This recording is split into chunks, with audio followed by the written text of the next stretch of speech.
Hello everyone, this is a quick test of a wireless setup with the FARO X330.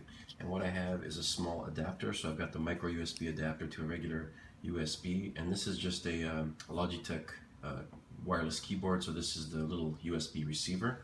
And the keyboard that I'm using today is a very old one. I've had this for ages. It's a K260. I'm sure there's newer versions of this thing with a wireless mouse. So the one receiver controls both.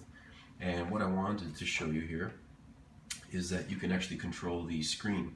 Now I have to give credit to Jonathan Coco because he started this thread and he pointed everybody to the ability to do this if you plug this in.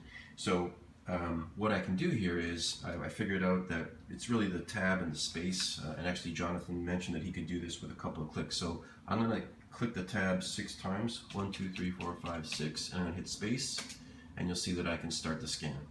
Now I don't have an SD card in here, so it's not going to work, but I can close this with the keyboard as well, just by hitting tab and space. Again, I'll do it again, 1, 2, 3, 4, 5, 6, hit space, and you can see I can start the scan wirelessly, and it seems to be very, very dependable.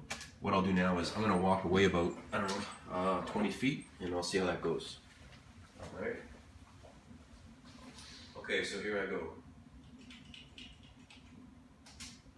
Okay, so I just hit it. I can't see the screen, so I'm going to come back here and see, but yeah, you can see it still works, so pretty dependable way to do it. Unfortunately, it means you got to carry a wireless keyboard and mouse, but not a big deal.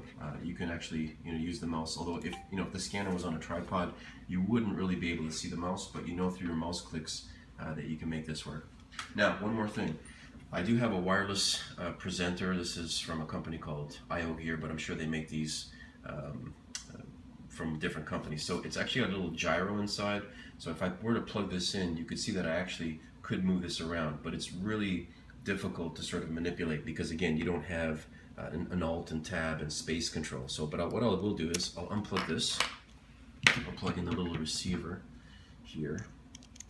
If I can do this, I'll flip it around. Okay, so that's in. And what I'll do is now, I'll just show you that if I right click, I gotta turn it on. Okay, now lights on, so if I right click, you'll see that there's a little menu that pops up here. And so if I'm moving up and down, you can see a little mouse that's moving here. So I could just go on here and then also click on start. Problem is it's a little tricky, so here, I'm on start now. Click start, and there you go. So this is another method that could work, but it is rather tricky. So let's see, as people start to maybe figure this out a little bit more, there might be a really good combination just to trigger that start button very dependently and from a decent distance. Thanks.